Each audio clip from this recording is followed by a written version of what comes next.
விஜய் அவர்கள் முதலமைச்சராவதை எப்படியாவது தடுக்க வேண்டும் என்று அதற்கு கூட திரு எடப்பாடி பழனிசாமி தான் முதலமைச்சராவதாக இருந்தால் துள்ளி குளித்து ஓடி வருவதற்கு தயாராக இருந்தார். ராஜ்பவனுக்கு உடனே ரெடியாக இருப்பார்.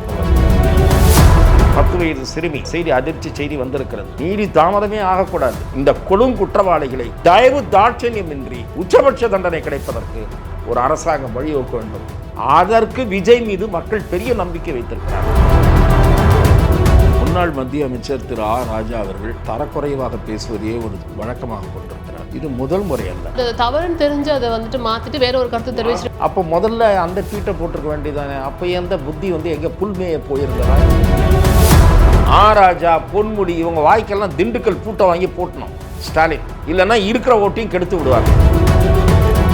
அறநிலையத்துறையில ஒரு பிராமணரை அமைச்சரா போட்டிருக்காங்க அப்படிங்கிற விமர்சனங்களையும் நம்மளால பார்க்க முடியுது. குறிப்பா திரு வீரமணி அவர்கள் இது குறித்து விமர்சனம் செய்திருக்கிறார். நேரத்திற்கேற்ப நினைப்புக்கேற்ப பேசுவது தான் வீரமணி. ஏன் பிராமண சமூகம்னா இருக்கக்கூடாதா?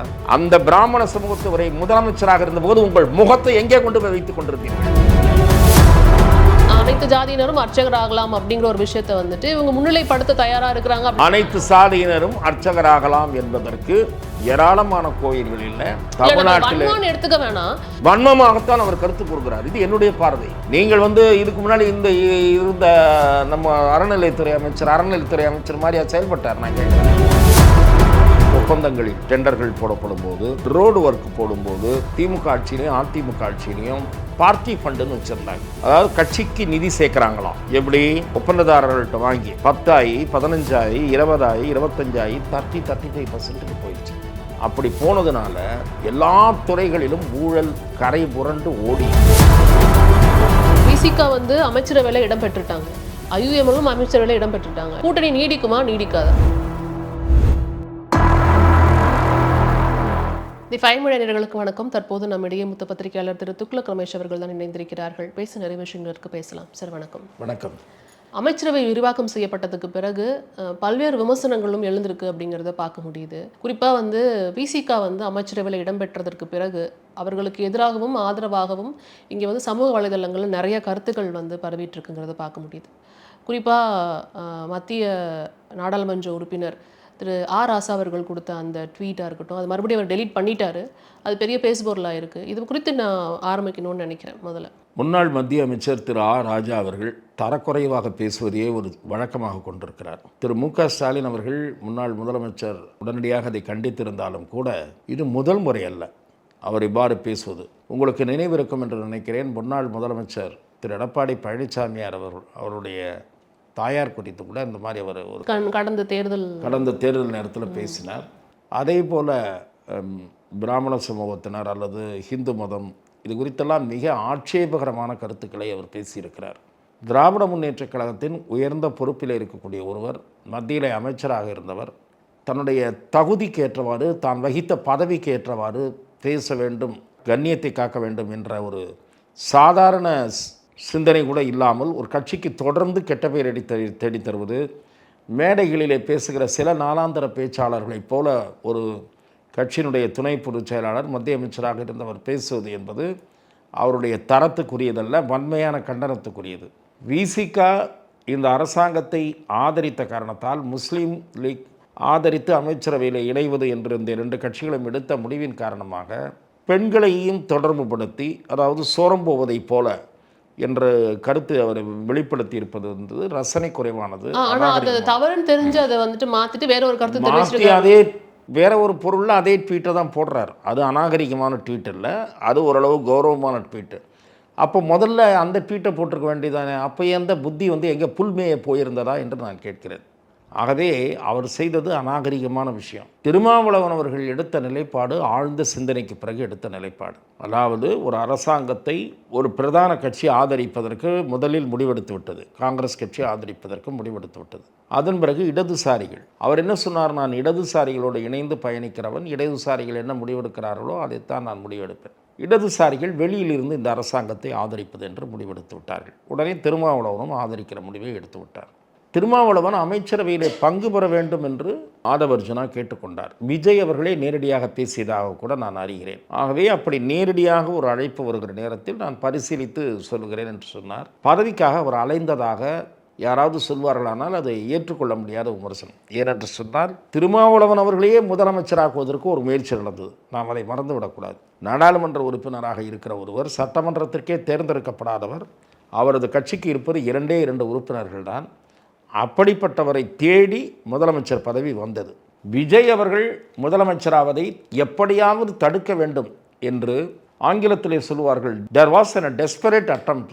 யார்? By DMK and ADMK. விஜயை தடுக்கணும். அதற்கு கூட திரு எடப்பாடி பழனிசாமி தான் முதலமைச்சராவதாக இருந்தால் தயாராக இருந்தார். துள்ளி குளித்து ஓடி வருவதற்கு தயாராக இருந்தார். ராஜ்பவனுக்கு உடனே ரெடியாக இருப்பார் போல இருக்கு. ஆனால் தான் முதலமைச்சராகக்கூடிய வாய்ப்பு வரவில்லை. தனக்கு அடுத்த ஆப்ஷனாக திருமாவளவன் பரிசீலிக்கப்படுகிறார் என்றவுடன் அதை ஆதரிக்க அவர் முற்படவில்லை. ஆனா அவர் தான் முதலமைச்சர் ஆகணும்னு நினைச்சதுக்கு காரணம் மீண்டும் அதிமுக வலுப்பெறும் அப்படிங்கிற ஒரு எண்ணத்துல எடுத்த முடிவு தானே. அப்ப வேற ஒரு கட்சி வரும்பொழுது அந்த முடிவு அங்க டைல்யூட் ஆகுதுல, அது அப்படி கூட பார்க்கலாம்ல. நான் என்ன சொல்றேன், நீங்கள் வந்தா நான் இருப்பேன், இல்லைன்னா எந்த ஏற்பாட்டுக்கு நான் ஒத்துக்க மாட்டேன்னு சொல்றது என்ன மாதிரியான மனநிலை? அதே போல திரு சி.வி. சண்முகம் ஒன்று சொன்னார், திருமாவளவன் முதலமைச்சராக சம்மதிக்க எடப்பாடி மறுத்தது மட்டுமல்லாமல் அவர் சொன்ன வார்த்தையை நான் சொல்ல விரும்பவில்லை என்றார். அது என்ன வார்த்தை? என்ன அது? சமூகம் சார்ந்த வார்த்தையா, இல்லை என்ன வார்த்தை, இல்லை என்ன மனநிலையுடன் துணியுடன் பேசப்பட்டது என்பது தெரிய வேண்டாமா? நான் எதற்காக அந்த சப்ஜெக்டுக்கு வந்தேன்னா, திருமாவளவன் முதலமைச்சராகிற வாய்ப்பையே மறுத்தார். இப்போது அமைச்சரவையில் இணையுங்கள், அவரை இணைய சொன்னாங்க. அவர் கட்சியே இல்லை, திருமாவளவன் நாடாளுமன்ற உறுப்பினர் பதவியை ராஜினாமா செய்துவிட்டு இங்கே இணைந்து ஒரு இடைத்தேர்தலில் போட்டியிடுவதெல்லாம் தேவையற்றது என்று நினைத்திருக்கிறார். அது சரியான பார்வை. இரண்டாவது, வெவ்வேறு கட்சிகளுக்கு வாக்கு வங்கியில் சேதாரம் ஏற்பட்டதைப் போல விசிகாவுக்கும் வாக்கு வங்கியிலே சேதாரம் ஏற்பட்டிருக்கிறது. ஆகவே அந்த கட்சியை காப்பாற்ற வேண்டிய கடமையும் பொறுப்பும் கூட அவருக்கு இருக்கிறது. அந்த அடிப்படையிலும் சிந்தித்து இந்த அமைச்சரவையில் இணைவது என்ற முடிவை அவர் எடுத்திருக்கலாம். உங்களை விட்டு நகர்ந்து வருகிறார்கள் என்ற காரணத்திற்காக நீங்கள் உடனே பாய்ந்து பிராண்டுவது என்பது அரசியல் நாகரிகமாகாது. இப்படி பார்த்தால் நீங்களும் கூட கடந்த காலங்களிலே அரசியல் ரீதியாக சந்தர்ப்பவாத நிலைப்பாடுகளை எடுத்திருக்கிறீர்கள். அதற்கு தமிழ்நாட்டு அரசியலில் எந்த கட்சியும் விதிவிலக்கல்ல சந்தர்ப்பவாத நிலைப்பாடுகளை எடுப்பதற்கு. திமுக பாஜகவை பற்றி இன்றைக்கு வரைக்கும் பூச்சாண்டி காட்டிக்கொண்டு அரசியல் செய்து கொண்டிருக்கிறது. ஆக்டோபஸ் என்று பேசியது, என்னென்னமோ சொன்னார்கள். நான் கேட்கிறேன், அதே பாஜக அமைச்சரவையில் 4.25 ஆண்டு காலம் ஒட்டி கொண்டு பதவி சுகத்தை முழுமையாக அனுபவித்த கட்சி தானே நீங்கள். என்ன அப்போது அதற்கு காரணம் சொன்னீர்கள்? நாங்கள் இருக்கிற இடத்தில் மதவாதம் இருக்காது. அப்போ நீங்கள் வெளியே வந்துட்டால் மதவாத பூச்சாண்டி வந்துடுமா? ஆகவே இந்த வாதமெல்லாம் ஏற்கப்படாத வாதம். திருமாவளவனை குறித்து திமுக துணை பொதுச் செயலாளர் செய்தது அநாகரிக விமர்சனம். அதை உடனடியாக முன்னாள் முதலமைச்சர் திரு ஸ்டாலின் கண்டித்திருப்பது வரவேற்கக்கூடியது. அடுத்த முறை இந்த மாதிரி அவர் பேசினால் அவர் வகிக்கிற பொறுப்பிலிருந்து அவரை முதலில் விடுவிக்க வேண்டும். அவரை சாதா திமுக உறுப்பினராக்க வேண்டும். அப்போதுதான் புத்தி வரும். செல்வி ஜெயலலிதாவாக இருந்தால் துணிச்சலாக அப்படிப்பட்ட முடிவுகளை எடுப்பார். தயவு தாட்சணியமின்றி தூக்கி எறிவார். மந்திரி பதவியில் இருந்தவர்களே அம்மாவுக்கு பிடிக்காத ஒரு செயலில் செய்தார்கள் என்றால் டிவியில் ஸ்க்ரோலிங்கில் பார்த்து தான் மந்திரி பதவி போனதை தெரிந்து கொள்ள முடியும். அப்படிப்பட்ட நிலையை ஸ்டாலின் தன் கட்சியில் கொண்டு வர வேண்டும். நீங்கள் என்ன நினைக்கிறீர்கள்? இன்றைக்கு தோற்றதற்கு அது ஒரு காரணம். வயதானவர்கள் உங்களை போட்டு அரித்தெடுத்து சீட்டு வாங்கி நின்றவர்கள் எல்லாம் தோற்று இருக்கிறார்கள். நீங்கள் கராராக நடந்து கொண்டு உங்களுக்கு கொடுக்க முடியாது, நிறைய வாய்ப்பு கொடுத்தாகிவிட்டது என்று பேசியிருந்தால் அந்த 4-5 சீட்டில் வேறு யாராவது நின்று ஜெயிச்சிருந்தாலும் ஜெயிச்சிருப்பாங்க. ஏதோ ஒரு குடும்பத்துக்கு பட்டா ஓட்டு கொடுத்தா மாதிரி எம்மா அங்கே ராணிப்பேட்டையில் காந்தி, இங்கே காட்பாடியில் துரைமுருகன், இப்படி பல்வேறு மாவட்டங்களில் நீங்கள் வாரிசுகளை போட்டு திணிச்சு இதெல்லாம் வாரிசுகளுக்கு அப்பாவுக்கு எல்லாருக்கும் சீட்டு கொடுத்து உதயநிதி அதுதான் சொன்னார், நீங்கள் இளைஞர்களை புலி ரத்தத்தை பாய்ச்ச வேண்டும் கட்சிக்குள்ளன்னு. அவர் சொன்னது செஞ்சுதான் இன்னொரு 5-6 சீட்டு கூட வந்திருக்குமா என்னன்னு கூட தெரியாது, ஆட்சி போயிருந்தாலும் கூட. ஏன்னா மக்கள் மாற்றத்தை விரும்பி இருக்கிறார்கள். ஆகவே விஜய் வருவது உறுதியாகி இருக்கும். ஆனால் இப்போதாவது ராஜா, பொன்முடி இவங்க வாய்க்கெல்லாம் திண்டுக்கல் பூட்டை வாங்கி போட்டணும் ஸ்டாலின், இல்லைன்னா இருக்கிற ஓட்டையும் கெடுத்து விடுவார்கள் என்பதுதான் என் பார்வை. அடுத்த கட்டமாக நகர்றோம் அப்படின்னா கிட்டத்தட்ட 8 பேருக்கு மேலே பட்டியலினத்தோர் இருக்காங்க, 2 பிராமண அமைச்சர்கள். இதுவுமே வரவேற்பையும் விமர்சனங்களையும் பெற்றிருக்குங்கிறத பார்க்க முடியுது. கிட்டத்தட்ட 8 பேர் பட்டியலினத்தை சேர்ந்தவருங்கிறதுக்கு பெருசாக விமர்சனம் இல்லை. அறநிலையத்துறையில் ஒரு பிராமணரை அமைச்சராக போட்டிருக்கிறாங்க அப்படிங்கிற விமர்சனங்களையும் நம்மளால பார்க்க முடியுது. குறிப்பாக திரு வீரமணி அவர்கள் இது குறித்து விமர்சனம் செய்திருக்காங்க. வீரமணி அவர்களுடைய விமர்சனத்தை பொருட்படுத்த வேண்டிய அவசியமே இல்லை என்பது என் பார்வை. தயவு செய்து வீரமணியினுடைய கருத்துக்களுக்கு முக்கியத்துவம் கொடுக்காதீர்கள். நேரத்திற்கேற்ப நினைப்புக்கேற்ப பேசுவதுதான் வீரமணி. தயவு செய்து இந்த ஆட்சிக்கு அவரை நெருங்க விடாதீர்கள் என்று நான் முதலமைச்சரை கேட்டுக்கொள்கிறேன். என்ன அவர் பெரிய தத்துவம் பேசுகிறாரு? அறநிலையத்துறைக்கு அமைச்சராக இருப்பவர் ஆழ்ந்த பக்தி உள்ளவரா? அதுதான் முதல் தகுதியாக இருக்க வேண்டும். திருக்கோயில்களின் சொத்துக்களில் பாதுகாக்கக்கூடியவராக இருக்க வேண்டும், கை வைக்காதவராக இருக்க வேண்டும். பிற மதத்தினர் இந்து மதத்தினருடைய எந்த அளவு மதிக்கிறாரோ அதே அளவு பிற மதத்தினருடைய உணர்வுகளையும் மதிக்கக்கூடிய நடுநிலையாளராக இருக்க வேண்டும். அந்த தகுதிகள் தான் அடிப்படையாக இருக்க வேண்டும். ஏன் பிராமண சமூகம் தான் இருக்கக்கூடாதா? நான் கேட்கிறேன். நான் இன்னொன்று கேட்கிறேன். இருங்க, நான் சொல்றேன். இருங்க, நான் சொல்லி லெட் மீ கம்ப்ளீட். வீரமணியை பார்த்து நான் ஒரு கேள்வி கேட்கிறேன். அந்த பிராமண சமூகத்துவரை முதலமைச்சராக இருந்தபோது உங்கள் முகத்தை எங்கே கொண்டு போய் வைத்துக் கொண்டிருந்தீர்கள்? சமூக நீதி காத்த வீராங்கனை என்று திராவிட இயக்கத்துக்கு தலைமை தாங்கிய ஒரு பெண்மணி யார்? அவர் பார்ப்பன சமூகத்தைச் சேர்ந்தவர் தான். அவரை திருஞான சம்பந்தரை போல இரண்டாம் திராவிட சிசு என்று கொண்டாடி கட்டுரைகள் எழுதிய கட்டுரை எழுதியவர்கள் இருக்கிறார்கள். நான் எதற்காக சொல்கிறேன் என்றால், வீரமணியினுடைய ஆட்சேபம் நிராகரிக்கத்தக்கது. பிராமணர்கள் 2 பேருக்கு இந்த மந்திரி சபையில் இடம் கிடைத்திருக்கிறது என்றால் சமூக ரீதியாக அனைத்து சமூகத்தினருக்கும் உரிய பிரதிநிதித்துவம் வழங்குவதைப் போல பிராமண சமூகத்தினர் தேர்தலிலே மக்கள் அங்கீகரித்து ஓட்டு போட்டு வெற்றி பெற வைத்திருக்கிறார்கள். அவர்களையும் திரு விஜய் அங்கீகரித்திருக்கிறார், அந்த சமூகத்தினரையும் மதித்திருக்கிறார் என்றுதான் நான் பார்க்கிறேன். அது வரவேற்கத்தக்க நடவடிக்கை. நான் பிராமண சமூகத்தைச் சேர்ந்தவர் என்ற கருத்தியலோடு பேசவில்லை. வீரமணி வன்மத்தோடு பேசக்கூடியவர், குறிப்பாக இந்து மதத்தின் மீது அவநம்பிக்கை உடையவர், இந்து மத கடவுள்களை தூற்றக்கூடியவர். அவருடைய பேச்சை இந்த அரசாங்கம் கேட்கக்கூடாது என்பது என் பார்வை. இல்லை, கடந்த 50 வருட காலமாக வந்துட்டு அமைச்சரவையிலே வந்துட்டு அவங்க இல்லைங்கிற பட்சத்தில் இப்போ இந்து சமய அறநிலையத்துறைக்கு போட்டிருக்கிறாங்க அப்படிங்கிறது தான் அவருடைய பார்வையாக இருந்திருக்குமோ ஒருவேளை? அதுதான் நான் கேட்குறேன். இந்து சமய அறநிலையத்துறையில் பிராமணர் இருக்கக்கூடாது என்பதற்கு என்ன வாதம், தர்க்கவாதம்? அதை சொல்லுங்கள். இந்து சமய அறநிலையத்துறைக்கு அமைச்சராக இருப்பவர் அனைத்து மதத்தினரும் அனைத்து ஜாதியினரும் அர்ச்சகராகலாம் அப்படிங்கிற ஒரு விஷயத்தை வந்துட்டு இவங்க முன்னிலைப்படுத்த தயாரா இருக்கிறாங்க. அனைத்து சாதியினரும் அர்ச்சகராகலாம் என்பதற்கு ஏராளமான கோயில்களில் பல்வேறு ஆகம விதிகளை பின்பற்றாத பல கோயில்களில் அந்த நடைமுறை இருக்கிறது. இல்ல, அதுக்கு இவங்க ஒத்துழைப்பாங்களா அவங்கிற அந்த ஒரு கேள்வியா கூட அதுதான் நான் சொல்றேன். தமிழ்நாட்டில் எடுத்துக்க வேணாம், வன்மமாகத்தான் அவர் கருத்து கொடுக்கிறார். இது என்னுடைய பார்வை.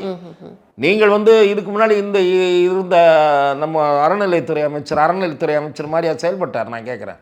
கோயில் குடமுழுக்கெல்லாம் நடந்தது திமுக ஆட்சியில். நான் அதை குறை சொல்லலை. அதாவது நான் எதற்காக சொல்லுகிறேன் என்றால், எந்த சமூகத்தினும் மனதையும் புண்படுத்தக்கூடாது.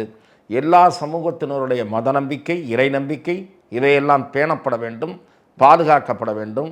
அறநிலையத்துறையை வகிப்பவர் அந்த கோயிலுக்குரிய புனிதங்களை காப்பாற்ற வேண்டும், அந்த தன்மையை காப்பாற்றக்கூடியவரா என்பதைத்தான் அளவுகோலாக வைக்க வேண்டுமே தவிர, அவர் எந்த சாதியை சேர்ந்தவர் என்ற அளவுகோலை வைத்து அவரை பற்றி விமர்சிப்பதே வன்மத்தின் வெளிப்பாடு என்றுதான் நான் பார்க்கிறேன். நம்ம அடுத்த கட்டமாக நகர்ந்து போனோம் அப்படின்னா, இந்த குறுகிய கால டெண்டர்கள் வந்துட்டு நிறைய டெண்டர்கள் ரத்து பண்ணியிருக்காங்கிறது பார்க்க முடியுது, நிறைய நடவடிக்கைகளை எடுத்திருக்கிறாங்க அப்படிங்கிறதெல்லாம் பார்க்க முடியுது.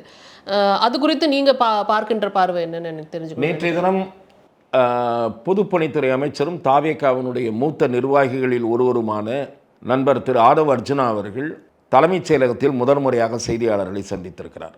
மிக முக்கியமாக ஒரு விஷயத்தை சொல்லியிருக்கிறார். இந்த கவர்மெண்ட்டில் பார்ட்டி ஃபண்ட் என்ற பெயரில் வசூலிக்கப்படுகிற கமிஷன் தொகை ஒப்பந்தங்களில் டெண்டர்கள் போடப்படும் போது, அல்லது சிஎம்டிஏல பிளான் அப்ரூவல் கொடுக்கும்போது, அல்லது ரோடு ஒர்க் போடும்போது, இதெல்லாம் கேட்குற கட்டிங் இருக்கு இல்லையா, கமிஷன், இதுக்கெல்லாம் முன்ன என்ன பேர் வச்சுருந்தாங்கன்னா, திமுக ஆட்சியிலையும் அதிமுக ஆட்சியிலையும் பார்ட்டி ஃபண்டுன்னு வச்சுருந்தாங்க. அதாவது கட்சிக்கு நிதி சேர்க்குறாங்களாம். எப்படி? ஒப்பந்ததாரர்கள்ட்ட வாங்கி. அந்த நிதி கட்டிங்கிறது எப்படி போச்சு? 10%, 5% ஆரம்பித்து முதல்ல 10 ஆகி 15 ஆகி 20 ஆகி 25 ஆகி 35% போயிடுச்சு. அப்படி போனதுனால கார்ப்பரேஷன் ஊழல் மயமாகிவிட்டதுன்றது வேற. எல்லா துறைகளிலும் ஊழல் கரை புரண்டு ஓடியது. மெயினாக நீங்கள் பார்த்தீங்கன்னா 3-4 department, highways, PWD, CMDA, corporation and registration. பதிவுத்துறையில் நாம் சாதாரண நடுத்தர வர்க்கத்தினர் போய் ரெஜிஸ்ட்ரேஷனுக்கு போனால் அங்கே இருக்கிற ரெஜிஸ்ட்ராருடைய கையால் ஒருத்தர் இருப்பான், புரோக்கர் சொல்லுவான், சார் அந்த பில்டிங்கினுடைய ஒர்த்து, பேப்பருடைய ஒர்த்து கேட்பா மாதிரி 5000, 10,000, 25,000 அதை வச்சு கொடுத்தீங்கன்னா தான் சார் அவர் சீக்கிரம் கையெழுத்து போடுவார். இல்லைனா இன்னொரு நாள் வான்னு இழுத்தடிப்பார் அப்படின்வாங்க. ஸோ லஞ்சம் கரை புரண்டு ஓடியது. இந்த அதிகாரிகள் ஏன் இப்படி வாங்கினார்கள் என்றால், மந்திரிகளுக்கு அவர்கள் கப்பம் கட்ட வேண்டும். மந்திரிகளுக்கு எங்கிருந்து கட்டுவார்கள்? அவர் வாங்குகிற சம்பளத்திலிருந்து கட்டுவார்களா? ஆகவே இந்த லஞ்சம், பார்ட்டி ஃபண்ட், மந்திரிக்கு கேட்கக்கூடிய கமிஷன், இது இந்த ஆட்சியில் பேச்சே இருக்கக்கூடாது என்று முதலமைச்சர் சொல்லியிருக்கிறார். இதை ஆதவர்ஜனா கூறுகிறார், நான் வரவேற்கிறேன். ஆனால் சிஎம்டிஏல அதே போல் கார்பரேஷனில் அதிகாரிகள் எதிர்பார்ப்பார்கள். சிஇடிஇ சிஎம்டிஏல இருக்கக்கூடிய பிளானிங் பர்மிஷனுக்கு அப்ரூவல் கொடுக்கக்கூடியவர்கள், அந்த இடத்துல யார் செக்கிங்? அந்த இடத்துல நீங்கள் என்ன போர்டு போட போறீங்க? நான் என்ன கேட்குறேன், there must be some complaint numbers should be, எல்லா இடத்துலையும் அது வைக்கணும். பப்ளிக் டொமைனில் அது இருக்கணும், பல இடங்களில் இருக்கணும். கம்ப்ளைண்ட், இது ரகசியம், உங்கள் பேர் பாதுகாக்கப்படும்.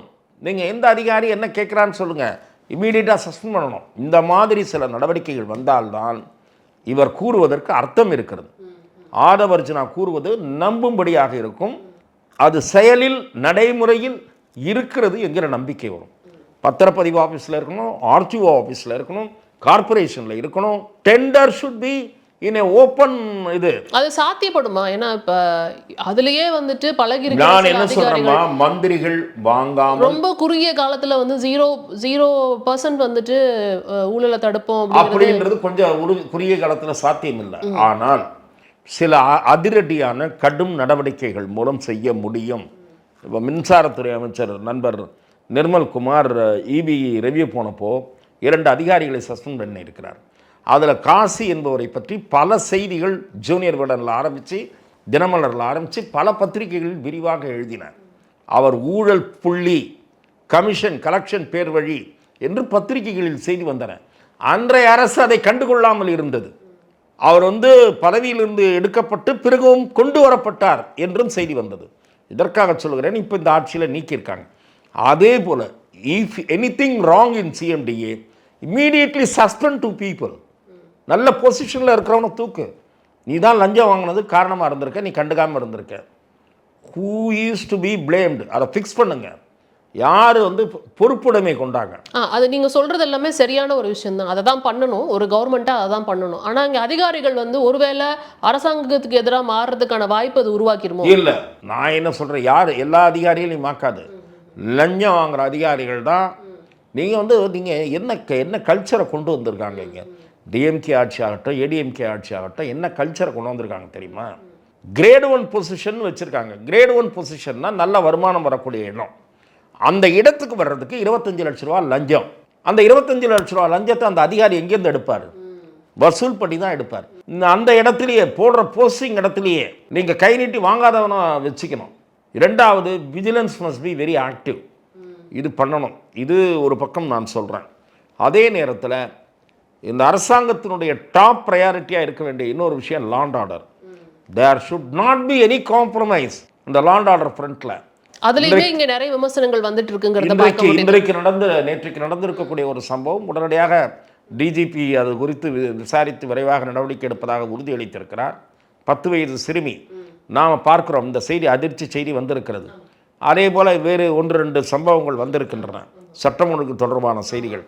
இந்த மாதிரியான விஷயங்களில் மிக விரைவான வழக்கு பதிவு, மிக விரைவான தண்டனை என்கிற மாதிரியான ஒரு ஏற்பாடு, ஒரு இருக்கிற சட்டத்தை இன்னும் கடுமையாக்குவதோ அதற்கு என்ன அவசியமோ அதை ஆலோசித்து திரு விஜய் அவர்கள் செய்ய வேண்டும். ஏனென்றால் அதைத்தான் மக்கள் இவரிடம் பெரிதும் எதிர்பார்க்கிறார்கள். அது சரியில்லைங்கிற ஒரு காரணத்துக்காக தான் இந்த கட்சிக்கு வாக்களிக்கப்பட்டது அப்படிங்கறத பார்க்க முடியுது. நீங்கள் குறுகிய காலத்தில் ஒரு 2-3 இன்சிடென்ட்ஸ் நடந்திருக்கு அப்படிங்கிறதுனால இது மறுபடியும் ஒரு கேள்வியை உருவாக்கிறதுக்கான வழிவகையை இருக்கிறது. நீங்கள் ஆன்டி சோஷியல் எலிமெண்ட்ஸு, நான் ஒரு அதிர்ச்சியான செய்தியை கேள்விப்பட்டேன். இன்றைக்கு கூட நான் ஒரு சென்னையில் முக்கியமான ஒரு கோயிலுக்கு போயிருந்தேன். அந்த கோயிலினுடைய வெளிப்பிரகார பகுதியில் இரவு நேரங்களில் சமூக விரோதிகள், அங்கே ஒரே இருட்டாக இருக்கிறது, மது அருந்துவதாக நான் கேள்விப்பட்டேன். ஆகவே இந்த மாதிரியான குற்றவாளிகள், குற்றச்செயல்கள் நடைபெறுவது, இதிலெல்லாம் இரவு நேர காவல் பணி, ரோந்து பணியெல்லாம் தீவிரப்படுத்துவது, கடுமையான ஒடுக்குமுறை நடவடிக்கைகள். நீங்கள் ரவுடிகளுக்கு நிர்தாட்சணியமே இல்லாமல், நீங்கள் இவர் ஏதோ வான் பண்ணியிருக்கார் ஒரு அதிகாரி, ரவுடியெல்லாம் அசம்பிள் பண்ணி அவரை மாற்றிட்டாங்க, அது வேறு விஷயம். வான் பண்ணுறதே இல்லை.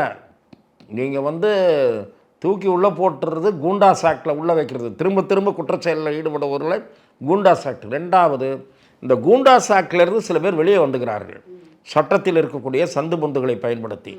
ஆகவே அந்த வழக்குகளை பதிவு செய்யும் போதே கவனமாக இருக்க வேண்டும், அதுவும் ஒரு முக்கியமான விஷயம்.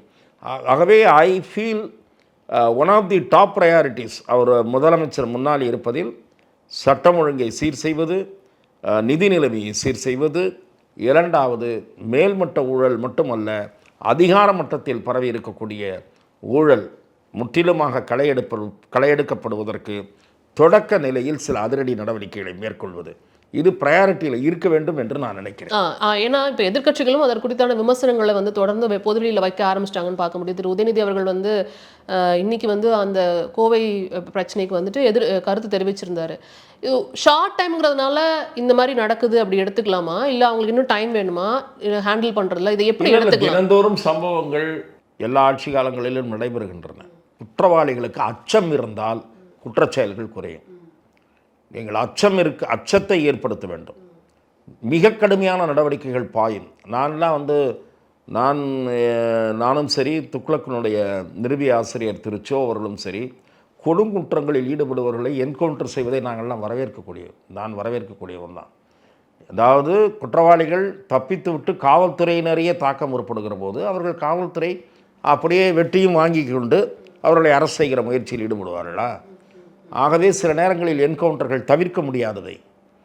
அதனால் நீங்கள் வந்து இதெல்லாம் 1-2 மனித உரிமை ஆர்வலர்கள் என்னுடைய எதிர்ப்பையெல்லாம் நான் வந்து அதை வந்து இந்த ஒரு அரசாங்கத்திற்கு ஒரு சட்டம் ஒழுங்கை கட்டுக்குள் கொண்டு வருவதற்கு முழுமையான அதிகாரம் தேவை என்று நான் கருதக்கூடியவன். அதனால் நான் வந்து எல்லாரையும் சகட்டு மினிக்கு கை கால உடைங்கள்லாம் நான் சொல்லலை. நான் சொல்லுவது கடுமையான சட்டங்கள் வேணும், கடுமையான தண்டனை, உடனடி தண்டனை கிடைக்கணும், உடனடி தண்டனை கிடைக்கணும். அதற்கான நீதி தாமதமானாலே நீதி மறுக்கப்பட்டதை போலத்தான். நீதி தாமதமே ஆகக்கூடாது. நீங்கள் அப்பாவிகள், உயிர்களை பறிகொடுத்தவர்கள், பெண்ணை பறிகொடுத்தவர்கள், அவள் வந்து வன்புணர்வு செய்யப்பட்டு உயிரும் போகிறது அல்லது தற்கொலை செய்து கொள்கிறாள். அந்த குடும்பத்தின் சோகத்தை நினைத்து பார்த்து இந்த கொடுங்குற்றவாளிகளை தயவு தாட்சண்யமின்றி உச்சபட்ச தண்டனை கிடைப்பதற்கு ஒரு அரசாங்கம் வழிவகுக்க வேண்டும். அதற்கு விஜய் மீது மக்கள் பெரிய நம்பிக்கை வைத்திருக்கிறார்கள். ஆகவே திரு விஜய் அவர்கள் அதை காப்பாற்றுவார், அவர் சொன்ன உறுதிமொழியை காப்பாற்றுவார் என்ற நம்பிக்கையோடு இருக்கிறார்கள். அதனால தான் நான் சொல்கிறேன், லா and order should be his first priority. Next தான் ரெவென்யூவை சரி பண்ணுறது, அப்படி என்று நான் பார்க்கிறேன். இல்லை, அடுத்த கட்டமாக இப்போ கூட்டணி குறித்து சில பேச்சுவார்த்தைகள், அதாவது எப்படின்னா விசிகா வந்து அமைச்சரவையில் இடம்பெற்றுட்டாங்க, ஐயுஎம்எல்லும் அமைச்சரவையில் இடம்பெற்றுட்டாங்க. லாஸ்ட் டைமும் பேசும்போது வந்து மறுபடியும் உங்கள் கூட்டணியில், திமுக கூட்டணியில் நீடிப்பாங்களா இல்லையாங்கிற ஒரு வாதத்தை வச்சுருந்தோம். இப்போ வரைக்கும் வந்துட்டு விசிகா வந்து அதற்கான முடிவை சொல்லலை. திருமாவளவர்கள் வந்துட்டு இப்போ ஒரு பத்திரிகையாளர் பேட்டியில் என்ன சொல்லியிருக்கிறார் அப்படின்னா, இன்னும் நாங்கள் அது குறித்து முடிவு பண்ணலை அப்படின்னு சொல்லியிருக்காரு. கூட்டணி நீடிக்குமா நீடிக்காதா? என்னை பொறுத்தவரை திராவிட முன்னேற்றக் கழகம் இவர்களெல்லாம் கூட்டணியை விட்டு வெளியே போய்விட்டது என்ற முடிவுக்கு வந்து விட்டதாகத்தான் நான் பார்க்கிறேன். ஏனென்றால் காங்கிரஸ் கட்சியை பற்றி தொடர்ந்து சில நாட்களாக விமர்சனங்கள் வந்து கொண்டிருக்கின்றன. முரசொலி பத்திரிகையில் திராவிட முன்னேற்றக் கழகத்தினுடைய, ஏன்னா அவர்கள் சொல்லிவிட்டார்கள் நாங்கள் விஜயோடு தான் கூட்டணி என்று. அடுத்தது விசிகா.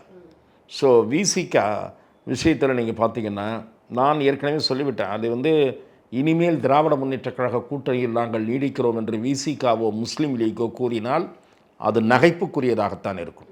நீங்கள் ஒரு அமைச்சரவையில் இணைகிற வரை நீங்கள் அதை சொல்லலாம். வெளியிலே இருந்து நாங்கள் பிரச்சனைகளின் அடிப்படையில் இந்த அரசை ஆதரிப்போம் அல்லது எதிர்ப்போம் என்று. அமைச்சரவையில் இணைந்து விட்டு நாங்கள் திமுக கூட்டணியில் தான் இருக்கிறோம் என்று சொல்வது நகைப்புக்குரியதாக மக்கள் மத்தியில் பார்க்கப்படும்.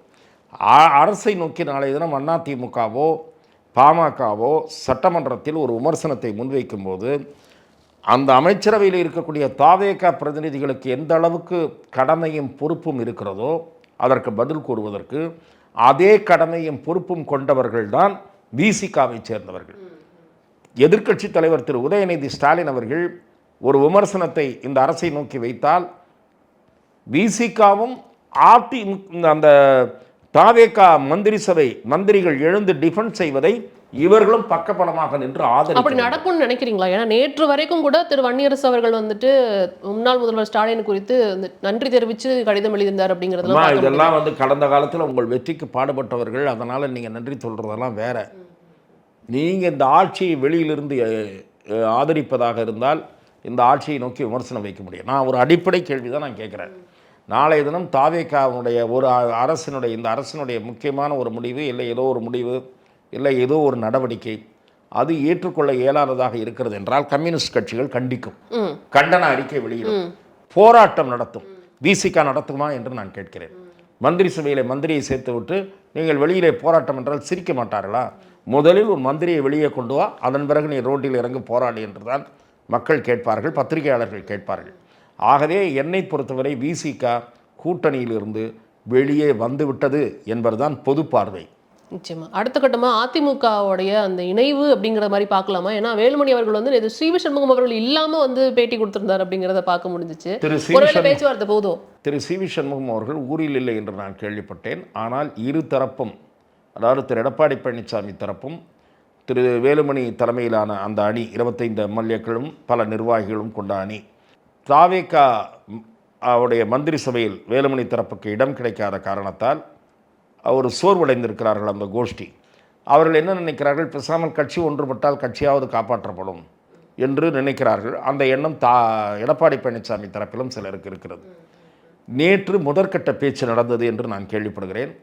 திரு தளவாய் சுந்தரம் எடப்பாடி பழனிசாமி தரப்பிலிருந்தும், திரு வேலுமணி தரப்பில் திரு தங்கமணியும், டாக்டர் விஜயபாஸ்கரும் போனார் என்று எனக்கு தகவல். அவர் போயிருந்தாரா என்று எனக்கு தெரியாது. அவர்கள் தளவாய் சுந்தரத்துடன் எடப்பாடி பழனிசாமி தரப்பிலிருந்து இன்னொரு பிரமுகரும் இருந்திருக்கிறார். ஆகவே இந்த 4 பேரும் முதற்கட்ட பேச்சுவார்த்தை நடத்தியிருக்கிறார்கள். கட்சி தாவல் தடை சட்டத்தின் கீழ் நடவடிக்கை எடுக்கப்பட வேண்டும் இந்த 25 பேர் மீது என்று எடப்பாடி பழனிசாமி தரப்பில் கொடுத்த கடிதத்தை திரும்பப் பெற வேண்டும். அதேபோல் 22 பேர் மீது நடவடிக்கை எடுக்க வேண்டும் என்று வேலுமணி தரப்பில் கொடுக்கப்பட்ட கடிதத்தையும் திரும்பப் பெற வேண்டும். எடப்பாடி பழனிசாமி அவர்களால் கட்சி பதவியிலிருந்து நீக்கப்பட்டவர்கள் திரும்பவும் பழைய பொறுப்புகளில் அமர்த்தப்பட வேண்டும். கட்சி நடவடிக்கைகளை ஒருங்கிணைத்து கொண்டு செல்ல ஒரு உயர்மட்ட குழுவை அமைக்க வேண்டும். இந்த கோரிக்கைகளை திரு வேலுமணி தரப்பு முன்வைத்திருக்கிறது. அடுத்த ஒரு 2-3 நாட்களில் பதில் கூறுவதாக திரு எடப்பாடி பழனிசாமி தரப்பு தெரிவித்ததாக இன்று காலை நான் கேள்விப்பட்டேன். அதிமுகவிலே மீண்டும் எல்லோரும் ஒன்று சேர வேண்டும் என்ற சிந்தனை சிலருக்கு ஏற்பட்டிருக்கிறது. 2 அணிகளிலும் சிலருக்கு ஏற்பட்டிருக்கிறது. அவர்களுடைய சமாதான முயற்சிகள் வெற்றி பெறுமா, அவர்கள் விதித்த நிபந்தனைகளை எல்லாம் ஏற்றுக்கொண்டு அனைவரும் ஒன்று சேர்ந்து பயணிப்பார்களா என்பது அடுத்த சில தினங்களில் நமக்கு தெரிய வரும். அப்படி ஒருவேளை ஒன்று சேர்ந்து பயணிக்கும் பட்சத்தில் தாவேகா கொடுத்த ஆதரவை வாபஸ் வாங்குறதுக்கான சாத்தியக்கூறுகள் இருக்கா? அந்த முடிவு திரு எடப்பாடி பழனிசாமியின் கையில் இருக்கிறது. அவர்கள் அதாவது இனிமேல் ஆதரவை வாபஸ் வாங்குவது என்கிற பிரச்சனை இல்லை. அதுதான் நம்பிக்கை கோரும் தீர்மான வாக்கெடுப்பில் நடந்தபோது முடிந்தது. இனி இந்த அரசு 6 மாதம் கழித்து தான் நம்பிக்கையில்லா தீர்மானத்தையோ அல்லது நம்பிக்கை கோரும் தீர்மானத்தையோ சந்திக்க வேண்டிய சூழல் உருவாகும். இன்னும் 6 மாதம் இந்த ஆட்சிக்கு ஆபத்து இல்லை. சட்டமன்றத்தில் தாவேகா அரசை எதிர்த்து இயங்குவார்களா, மென்மையாக இயங்குவார்களா என்பது அவர்களெல்லாம் ஒன்றிணைந்த பிறகுதான் தெரிய வரும். ஏனென்றால் இந்த 25 பேர் கொண்ட குழுவிலே இருக்கக்கூடிய சில பேர் திரு எடப்பாடி பழனிசாமியுடன் சமரசமாக போய்விடலாம் என்று நினைத்தாலும் கூட அவர்களில் சில பேர் இன்னமும் என்ன நினைக்கிறார்கள் என்றால், தாவேகாவுடன் சுமூக உறவை பேணுவதுதான் தங்கள் கட்சியின் எதிர்கால நலனுக்கு நல்லது என்று நினைக்கிறார்கள். அதாவது உள்ளாட்சி தேர்தலில் கூட்டணி வைப்பதோ, பாராளுமன்ற தேர்தலில் கூட்டணி வைப்பதோ ஒரு வாய்ப்பு, அந்த ஆஃபர் அல்லது அந்த ஸ்கோப் அதை திறந்து வைத்திருக்க வேண்டும், அந்த ஆப்ஷனை ஓப்பனாக வைத்திருக்க வேண்டும் என்று நினைக்கிறார்கள். ஆனால் எடப்பாடி என்ன நினைக்கிறார் என்பது சட்டமன்றத்தில் அக்கட்சியின் செயல்பாட்டை பொறுத்து தான் நாம் தெரிந்து கொள்ள முடியும். இது நீங்கள் கடைசியாக ஒரு வருஷம் சொன்னீங்க, கூட்டணி வந்து உள்ளாட்சி தேர்தல் பாராளுமன்ற தேர்தல் வரைக்கும் நீங்கள் சொன்னீங்க. ஆனால் அது குறித்து நிறைய கேள்விகள் இருக்கும். அது வந்து பேசணும் அப்படின்னா இன்னும் ஒரு மணி நேரம் தேவைப்படும் நினைக்கிறேன். மேபி அப்படி ஒரு விஷயம் நடக்கும் பட்சத்தில் அது குறித்து நம்ம கண்டிப்பாக பேசலாம் சார். அடுத்த கட்ட நகர்வுகள் என்ன அப்படிங்கிறத பார்க்கலாம். உங்களோட நேரத்திற்கு ரொம்ப நன்றி. தேங்க்யூ. வாய்ப்புக்கு நன்றி.